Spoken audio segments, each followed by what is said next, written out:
Hello, Capricorn Rising. How are you? Thank you for joining. My name is Chloe, and I will be providing your astrology reading, tarot reading, and cosmic energy forecast for Sagittarius season. I also wanted to let you know there's two offerings I'm currently promoting. I have a year ahead astrology reading focusing on the 12 sun seasons and, of course, the 13 moons. I'll be able to support and identify, guide you through the energy that's moving out, how you can best release and heal, be in that void, liminal in between space, and then the energy that's moving in, what you're moving towards, what you're manifesting in 2025. So if that sounds good, I would love to support you. You can book below, and it makes a great gift as well too. I know lots of people are shopping right now, so experiential gifts, readings are just so wonderful to receive. So I do recommend you consider that. And I'm also hosting a dark moon circle. The Dark Garden is back. We will be gathering on November 28th. The dark moon will be in Scorpio. So that's such a beautiful, beautiful time to have a dark moon ceremony. We'll be working with the goddess Lilith. In mythology and also in astrology, we'll have elemental support. I'll be sharing the current astrology, of course, is um, very private, very discreet, very sacred gathering. And yeah, I would love to have you if you feel called. There's an invitation to bring your intentions of like what you would want to leave behind in 2024, what's not coming with you, and we'll lay that on the fire together. So there's also a link for that below too, or you can send me a message if you have any questions. So Capricorn rising. Okay, thank you. Um, there's big energy moving through the collective right now. I'm sure you can feel it. Your 12th house is activated in Sagittarius season. So that's, I mean, your 11th house is activated in Scorpio season. So you're very much, tapped into the collective experience, collective emotions that are running through the current right now. So just wanting to, offer you compassion there and hold a little space for you there. It is potentially a challenging time for you, just with the, intensity of thoughts and feelings coming in that you might be picking up from people around you, or just, yeah, people in the collective as well, whatever the vibe is out there. So for Sagittarius season, I've pulled a few cards for you. The deck is the Witch's Wisdom Tarot. This is a beautiful deck with artwork by Danielle Barlow, and the deck is created by Phyllis Currat. Definitely suggest you pick this one up on sale. When Hay House does a sale, it is a mass market deck. It's one of their deluxe, so it's never like $10, but definitely, worth it. So the cards I have for you are the Eight of Earth. It's like oracle sized and shaped, so that part's not my favorite, as I love tarot cards for shape and size. But the artwork is so nice, I will allow it. I also have the Eight of Wands, which is a Sag card, so that's cool. And then the Two of Water, which has been coming up in multiple readings. So the insight that's coming through right now in the collective is very much around expansion of beliefs, new opportunities to turn the page or begin a new chapter around like your mindset work, and outdated values dropping off, new values coming in, and having opportunities to embody those new values and those beliefs. There's a beautiful divine channel of opposition created between Jupiter and Mercury right now, in opposition, that are there's like a mutual reception. Jupiter is in Gemini and Mercury is in Sagittarius. So those planets are like in each other's signs kind of thing, which typically can be an intense opposition, but Jupiter is a benefic.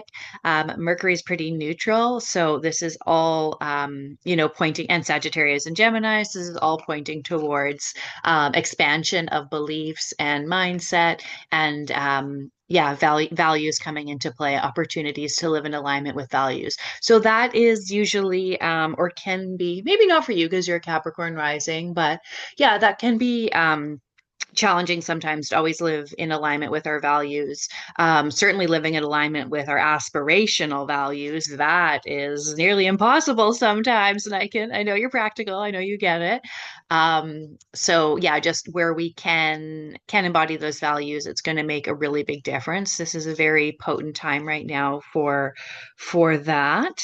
Um, so a couple of things that I have coming up for you. Um, yeah, definitely you are able to move through, process this quickly.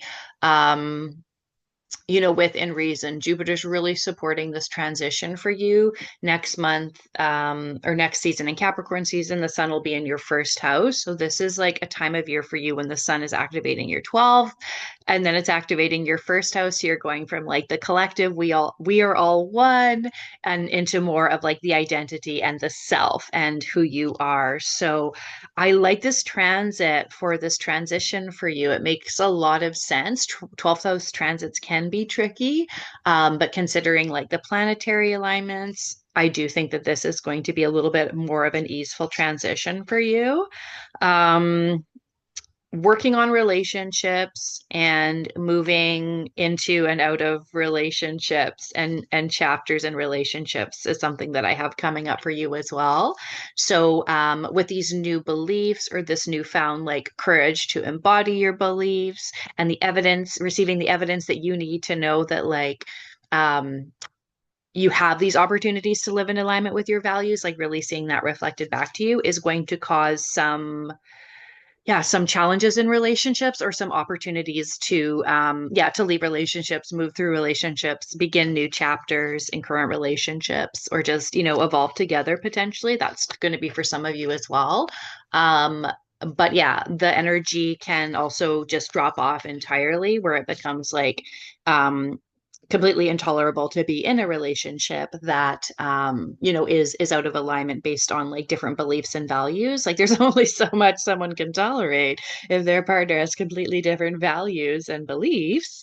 I mean, to an extent there's like an opposites attract thing, but yeah, what we're seeing right now is you'll come into alignment, move forward together, or yeah, some relationships are going to drop off or change altogether, like going from friend to acquaintance. That could be an example as well too. And this is going to be some work, but that's okay because you're a Capricorn rising. So hard work is one of your your areas of focus for sure. I mean, I just want to say too, like everyone associates Capricorn with success.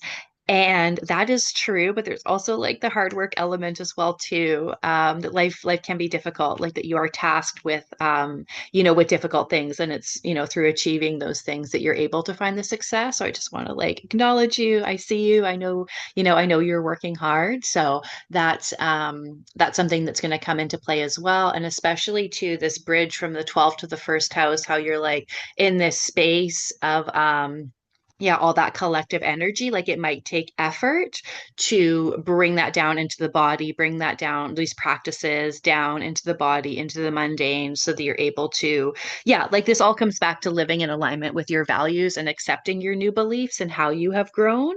And allowing things to drop off that are no longer resident, or maybe were never resonant, but you didn't know another way or didn't see that reflected to you that there is another way. So yeah, there's very much this like angelic realm, heavenly realm, spiritual realm being asked to trying to channel down through your body and like live through you in ways that are like practical in real life, in the earth realm, right? So yes, some trickiness there, but I know you can do it, Capricorn rising. That's totally your jam. And then as well too, a lot of movement, like I said, through the relationships and stuff. So um not all relationships are going to end. I would never say anything like that, but for some of you, definitely. I mean, all signs are having shifts in relationships. There's like the South Node is still in Libra for a few more degrees. So we're very much in that like eclipse that was on the South Node with Lilith. So we're still working through some of the the challenges that were revealed or the misalignments that were excavated and came to light during that eclipse. So that's something that's still going on. But yeah, a lot of us will grow in our relationships as well too. The relationship doesn't have to end. You can just accept that it's changed, accepting that it's different, and that's that's just how it is. It's not good or bad. It's neutral. It's just, just how things are going. You have to accept that. Um, but moving into new relationships could be something that's come up for some of you who are single or have more like non-traditional dynamics going on, that kind of thing. So relationships beginning as well is a big theme right now for Capricorn rising.